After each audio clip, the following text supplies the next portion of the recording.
Netanyahu ऐसे भंवर में फंसते हुए नजर आ रहे हैं जिसमें उन्हें ऐसी लहरों ने घेरा हुआ है जिसे पार पाना अब नेतन्याहू के लिए मुश्किल होता जा रहा। इसमें नेतन्याहू के गाजा प्लान को लेकर हमास का भी खतरा है। इसमें बंधकों की रिहाई को लेकर जनता का गुस्सा भी है और इसमें ईरान से बढ़ रहा तनाव भी है जो युद्ध विराम के बाद और तेज होता जा रहा।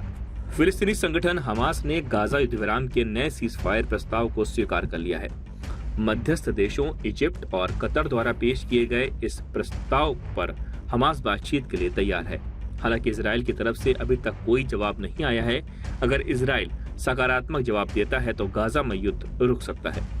फिलिस्तीन अधिकारियों के अनुसार नए प्रस्ताव के तहत 60 दिनों का युद्ध विराम होगा जिसमें कम से कम 10 जीवित इजरायली बंधक रिहा किए जाएंगे और कुछ शव लौटाए जाएंगे। लेकिन नेतन्याहू के खिलाफ विरोध कम नहीं हो रहा। मैं यहाँ इसलिए हूँ क्योंकि यह पागलपन रोकना है, युद्ध रोकना है। सरकार को बंधकों और सैनिकों की बलि देने की इजाजत नहीं दे सकते। ये इजराइल और फिलिस्तीन के लोगों को राजनीतिक फायदे के लिए बलि चढ़ाए जाने से रोकने का आखिरी मौका है। आपको जिंदगी के लिए खड़ा होना होगा और इसे रोकने के लिए आपको जो भी करना है करना होगा।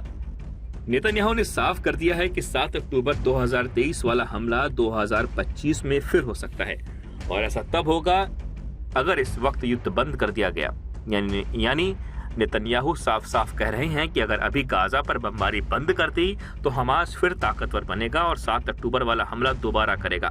उन्होंने कहा कि हमारा मकसद गाजा पर कब्जा करना नहीं है बल्कि गाजा को आजाद कराना है। नेतन्याहू ने कहा कि इजराइल के पास काम पूरा करने और हमास को पूरी तरह हराने के अलावा कोई विकल्प नहीं है।